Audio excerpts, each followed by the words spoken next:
Hello gamers, it's Tom Sidener, the Lonely Gamer, with John Champagne, the Not So Lonely Gamer, and it is Thursday again, so it's February the 2nd, 2017, and it's time for the news.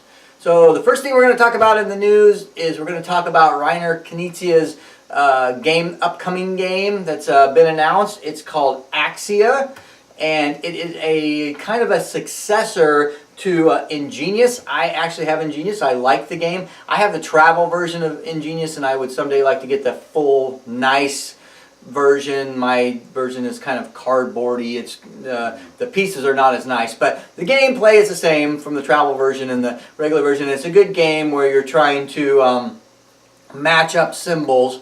And this Axia game actually uses the exact same symbols that Ingenious uses, but in a domino looking type thing, which has like a square, like a domino, with one symbol on one side and one symbol on the other. So it is just kind of a new concept to the same thing as Ingenious, and I'm kind of looking forward to trying that. I like Ingenious, so I think I will like Axia, and that's coming out later this year. The next thing on our news today is we're going to talk a little AEG, and we're going to talk Smashup.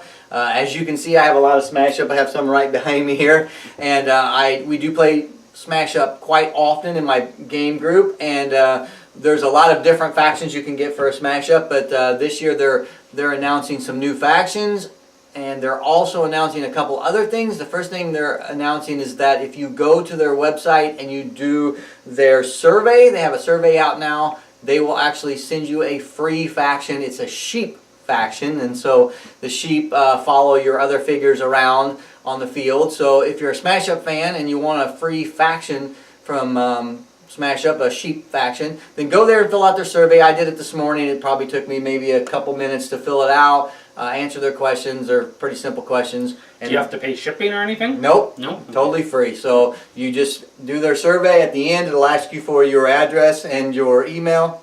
And then eventually, they said in the fourth quarter, so it's probably going to be a while, but in the fourth quarter, they will send you a free sheep faction. Another thing is, if you're a Smash-Up fan and you can't find people to play it because you're the Lonely Gamer, they actually have announced that they are going to have a digital version of Smash-Up on Steam. So if you have a Steam account, you can go and you can get a version of Smash-Up. I'm more of a mobile player, like a iPad player. I play most of my games on iPad that I play by myself, and so I'm kind of hoping that they have a mobile version of it eventually. I actually personally do not have a Steam account, but I know a lot of people do, so... That's exactly what I was thinking. Right as you said that on Steam, I thought it's a bummer they don't have an app, because really that's how you really want to play board games. When you're playing them electronically, you don't want to sit down at a computer and play. You want to just play on the couch while you're watching TV. Yeah, but hopefully this is like a foot in the water type thing, and they'll expand. You know, if this does well, they'll expand from there. So I don't really understand the reluctance of some of these companies to be doing apps. I know that Asmodi, who makes Innovation, they apparently have tried a number of times with different developers to get apps, to try to hire somebody to make an app, and they've had nothing but problems with it. So for some reason, these companies find it really hard to make electronic versions of apps, which it seems like is kind of a known process. There's been people who've made really good apps of board games now, and so you just do it similar to how other people have done it. I'm surprised that they're still struggling. You'd think that we're almost at the point where there should be a good app for every board game shortly after it comes out.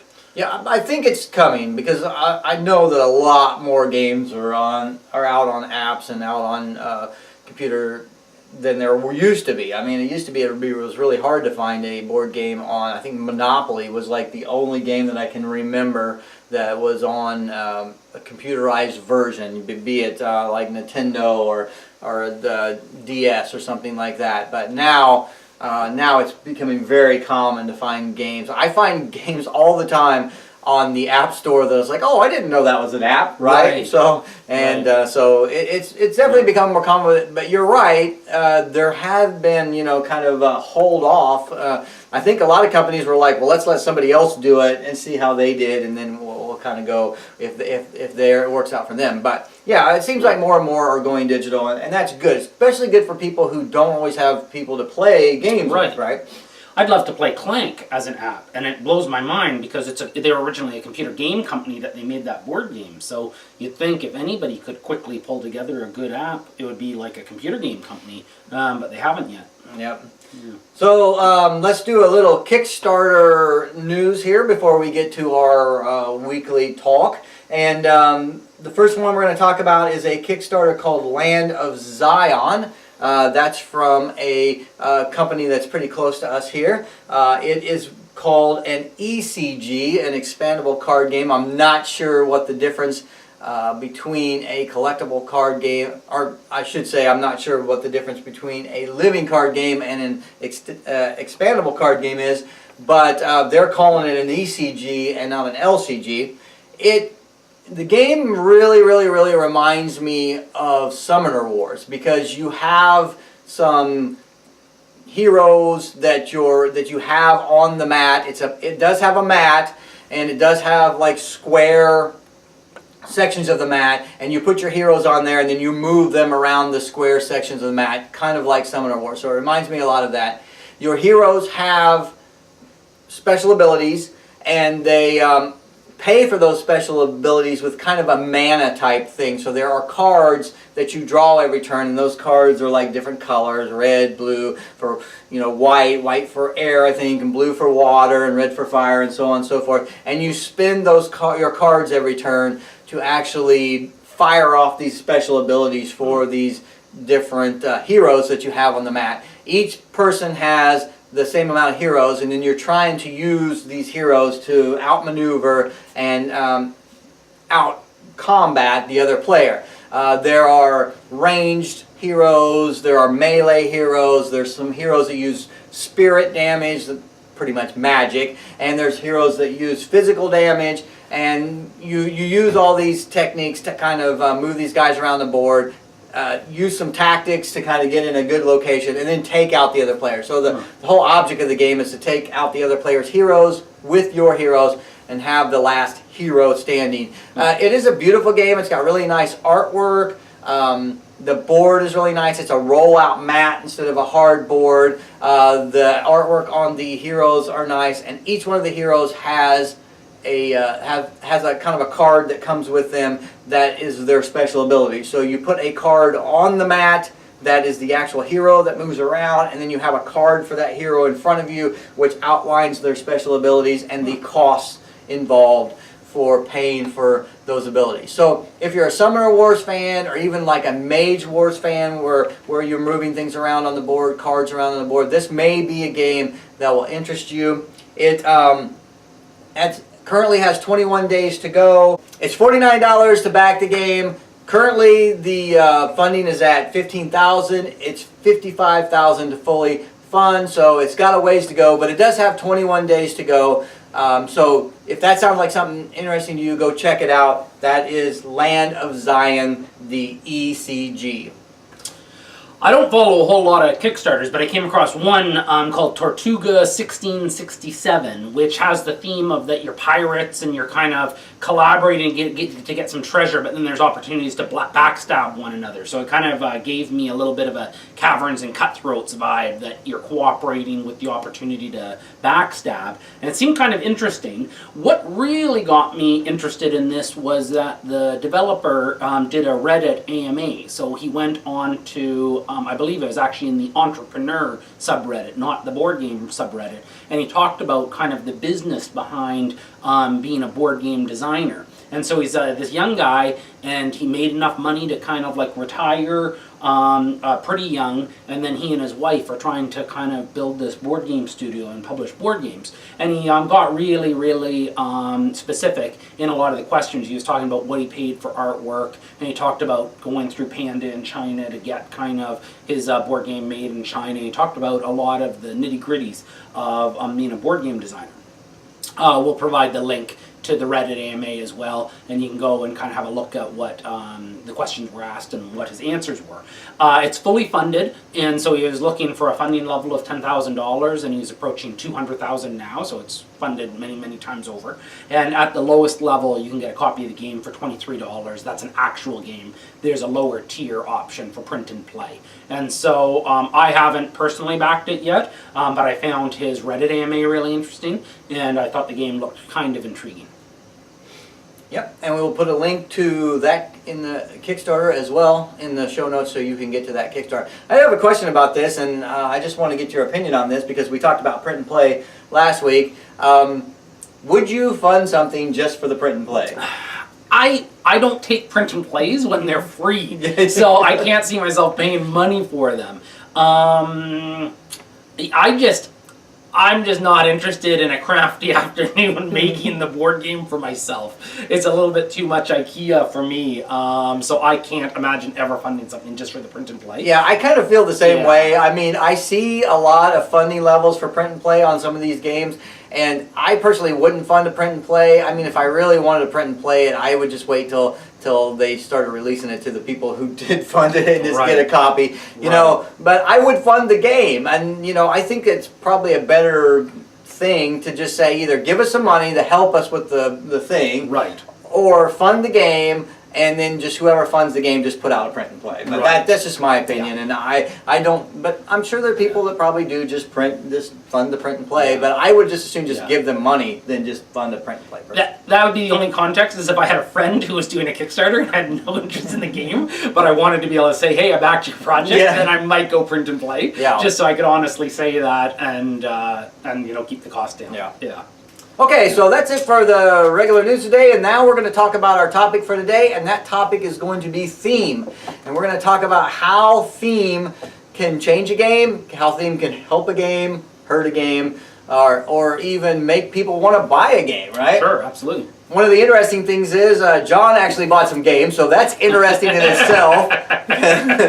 It's very unusual that John brings a game over here that he bought. Because he doesn't, you know, he doesn't print and play, and he doesn't, no, that's true. It's true. I don't buy a lot of games. But anyway, John bought a couple games, and we are actually going to do an unboxing for these games, and also we're going to play these games on and record it. But we were talking about theme because this game, Hero Realms, we both actually have read the instructions on how to play, and this game is primarily exactly the same game as Star Realms, right? Total re-theme of Star Realms. That's exactly what it is. I think we figured out there's one difference in rules between the two games, and that's about it. And so we're very curious to see if we like this game the same, better, or worse than Star Realms based on the theme. And so one of the things we wanted to talk about today is theme on games. And I'm kind of a sucker for theme, to be quite honest with you. I play games that some people think are bad games just because of the theme, and I'll freely admit that. And one of my favorite games,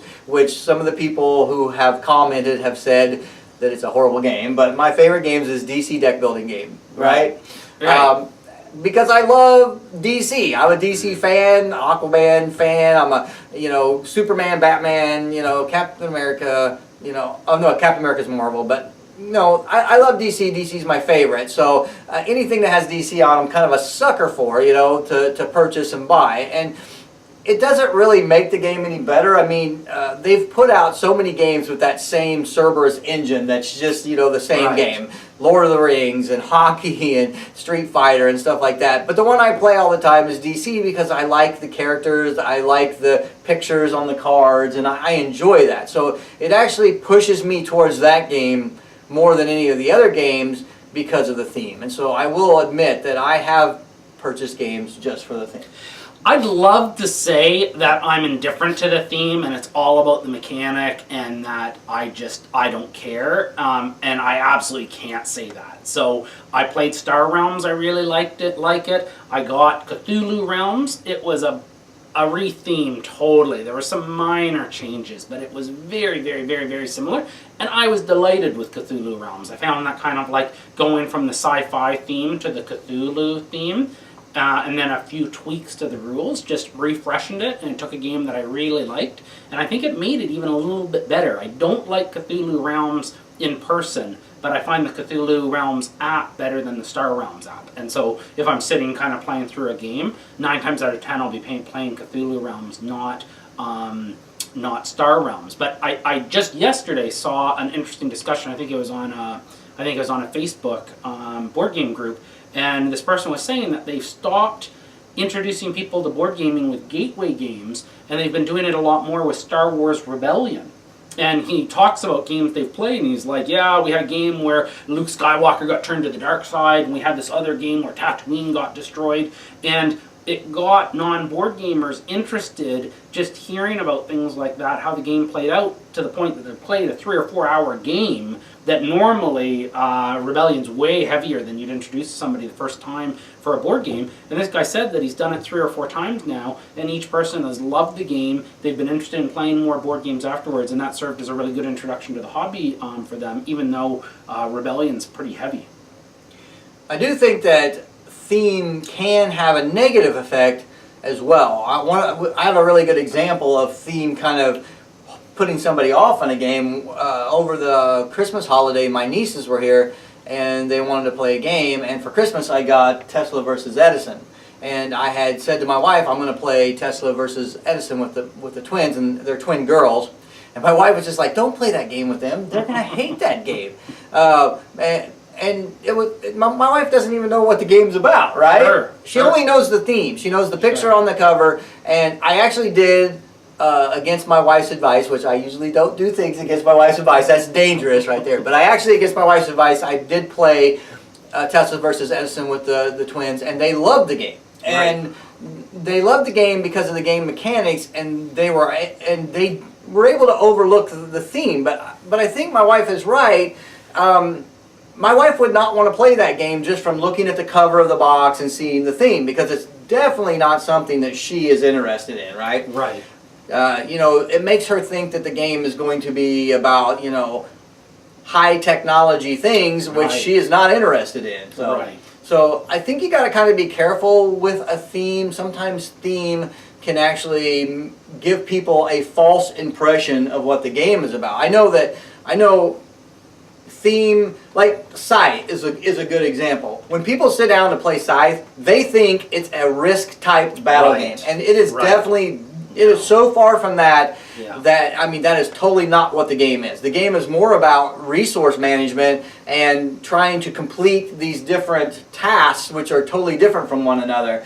The battle mechanic and the fighting in the game is a very small portion of the game. In fact, the scoring even limits you on the fighting aspect once you've won 2 battles, unless you're one specific faction, which you can win multiple battles, but unless you're that faction, you can't even score beating up on other people. So sometimes the theme can kind of lead you in a direction that you think the game is going to go, and the game really is not going in that direction. I think that's kind of dangerous for developers, because you're giving one impression that this game is this way, and it's not really that kind of game. Absolutely. Yeah. No, I agree 100%. I think we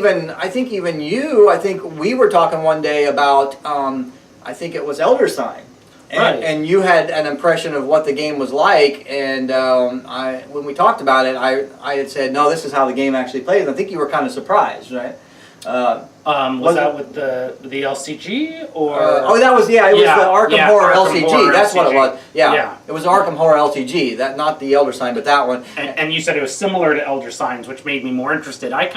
I assumed sort of Arkham Horror LCG. I thought it was going to be a lot like the Game of Thrones LCG, or kind of like Magic. Like, that's kind of what my expectation was, and I wasn't terribly interested. But then when you said that it was cooperative, and it was a lot like Elder Signs, that got me a lot more interested. Yeah, it's a lot like Elder Signs, a lot like the Lord of the Rings LCG, where you're actually doing quests and you're working together to try to beat the quests. And so theme can kind of push you in a direction sometimes that kind of throws off what the actual game is trying to do. Sure. Now, there are a lot of themes, and we've talked about this, there are a lot of themes that are overdone. And I think in the past few years, zombies have definitely been a theme that has been completely overdone. I like some zombie games. I'm a huge fan of Zombicide, Black Plague. I love Black Plague, and it actually has replaced my Zombicide, my original, for playing, and I like that game. That game kind of took a couple themes and mashed them together. It took zombies and fantasy and mashed it together, and I kind of like that. But and fantasy's overplayed, a lot of people say. fantasy, So, yeah. So it's kind of interesting. Yeah. They took two overplayed themes and actually made Right. a new theme out of it. Right. But you're right. Fantasy is overplayed, and zombies are kind of overplayed. Pirates are kind of getting to that area now. Everybody's got a pirate game. Yeah. The irony is I've just bought 2 fantasy-themed games, so it's overplayed, but people still pay for them and people still buy them.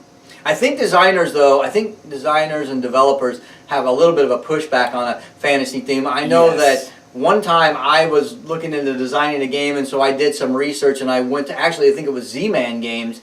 They had a FAQ for designers on there, and so they said, you know, they were willing to look at people's games if you designed a game, but this was the FAQ, and one of the things was, unless it is the best game we've ever seen, do not send us a fantasy themed game. Right. You know, so they were pretty much saying that it better be the most unique, best game that we've ever seen in fantasy, or we're not even going to look at it, because, you know, the theme has been so overplayed that, you know, they don't want every game they put out to be a fantasy themed game. They're looking for unique themes. So, well, the funny thing is it's not that hard. Any fantasy game, you could retheme it as kind of like more of a sci-fi fantasy, right? You could like just change all of the horses to spaceships and the swords to kind of lightsaber things, and pretty fast you'd have something that would look a lot like a sci-fi game that's no longer fantasy. Or you could make transitions in all sorts of directions like that.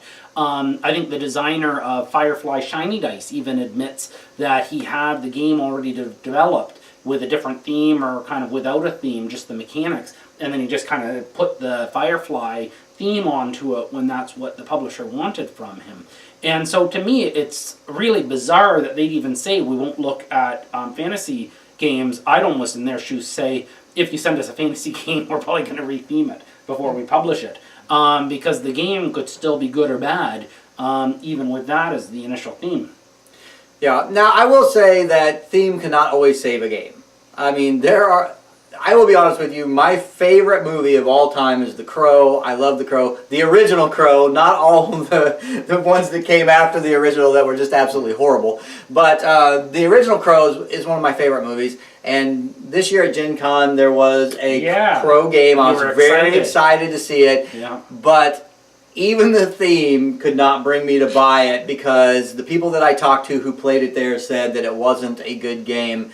And sometimes I don't even think theme can save a game if it's not a good game. You've got to have quality core concepts in the game, quality gameplay for a game to even, you know, go above and beyond the theme. And like I said in the beginning, I'm a fan of the DC deck building game, but the Cerberus game engine is a solid game engine, right? Right. I mean, it's not a terrible game engine that they just slapped the theme on. But I don't think that theme can actually bring a bad game to light and make people want to play it if it's a bad game. Right. Sure. Harry Potter Battle for Hogwarts, I think, had a lot of really interesting things going on with it. The idea that it would become more complicated as you played through it, and that it almost had a bit of a legacy feel, except you didn't modify the game, but that each year the game would become more involved and whatnot. But it was just a bad game.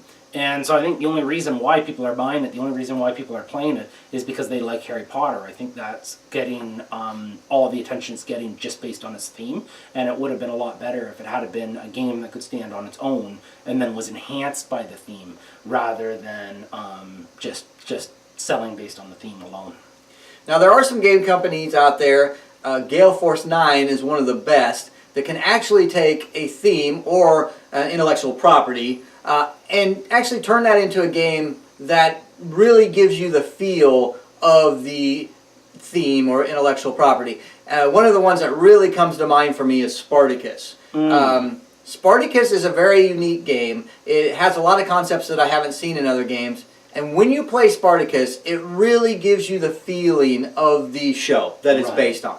A lot of times I think companies take a game that's already produced and they just throw a theme of an intellectual property on that game and say, okay, we have this game and now it's Game of Thrones, or now it's Vikings, or now it's, something. But Gale Force 9, I think, has done a really good job of taking a intellectual property, a theme, and then actually building a game around that theme. And Right.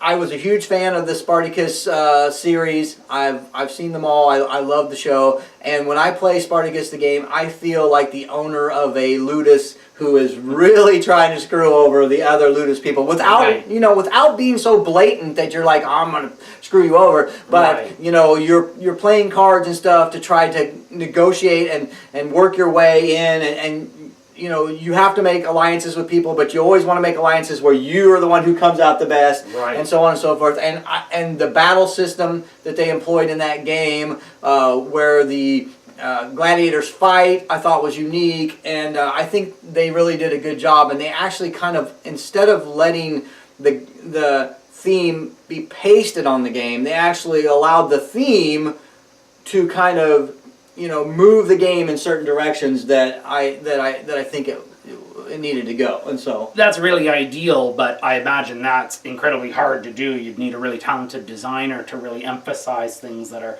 kind of intrinsic parts of the theme and really make people think of those, as well as having a good game underneath it. yeah, and it's rare. It is rare. I mean, most of the time you have an engine that is a working engine, like the Legendary engine. Legendary engine definitely leads itself to IP themes, like they already have a good engine, and so you just you can add on Aliens or Predator or any Big Trouble in Little China, any kind of movie where you have a scenario based thing. They can take that engine and they can put that on there. And but yeah, I think you're right. I think it's harder to take a theme or an IP and actually apply that to a game and make the game kind of go with the concepts of the IP.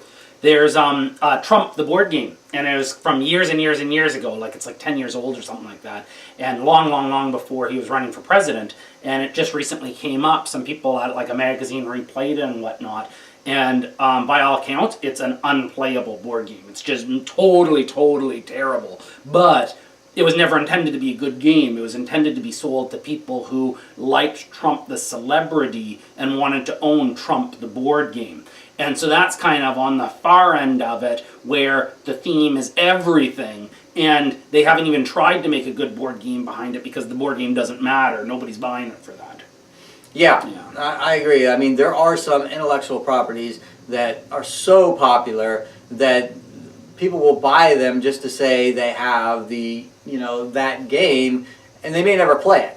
I mean, Monopoly actually kind of made a lot of money on that concept. And to be honest with you, I have Monopoly games that I've never played, and I have the Star Wars Monopoly, which I've played a couple times, and I have a Mustang Monopoly that I've never even opened, right? And it was purchased not because I wanted to play Monopoly, it's because I like the car Mustang, and I bought the game. So Monopoly kind of made a lot of money using that same concept as people don't really care about the game. No. They only care about the theme. And but they're selling, like anybody can get a copy of Monopoly for $1 at Goodwill if they want. They are selling you the theme entirely. Right. Yeah. Yeah, and but the thing is like real true board gamers, put aside the collectors, like people who collect, Mustang memorabilia or Coca-Cola memorabilia, put aside those. Real true board gamers, I think, really want a board game experience that they enjoy, right? And I think that true board gamers would play a game with absolutely no theme, or even a bad theme, if it was a good, solid game. Right. Right. So what about themes? You got any themes you can think of that you wish there were more games based on, or?